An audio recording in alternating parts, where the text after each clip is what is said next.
Hello everyone, this is Crazy Cars 2 for the Commodore 64. This was released in 1989. And no, you're not having a flashback. This is the sequel. It's just more or less the same game as the original.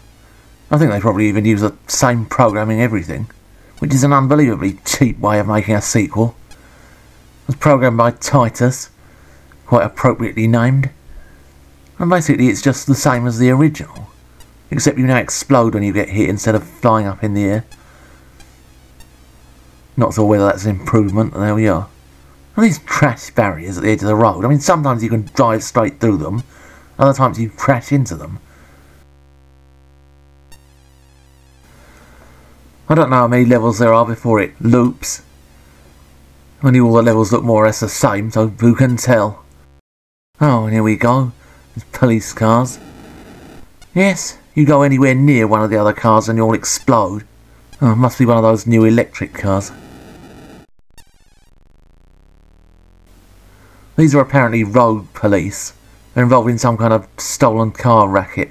You've got to put a stop to them by beating the time limit for these racing circuits. Yeah, right. That'll learn them.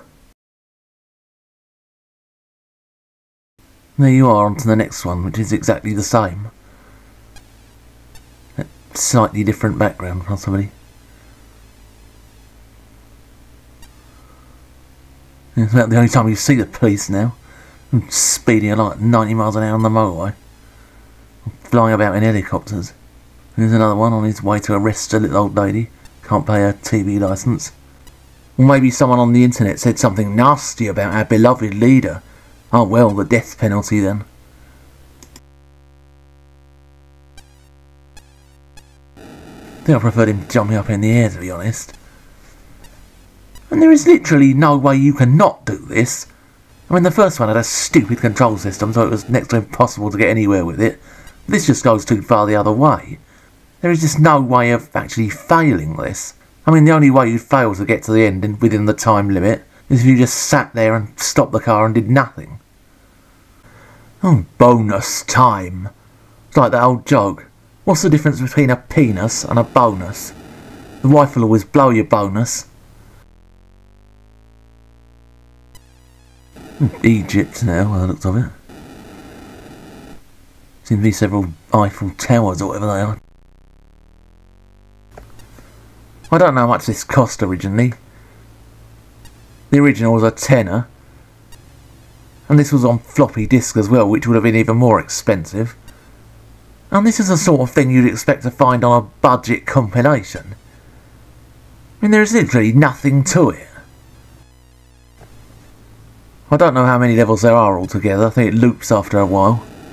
I mean, not that you'd actually know the difference, because all the levels are more or less identical. I mean, there's no offshoots, no choice of routes, nothing.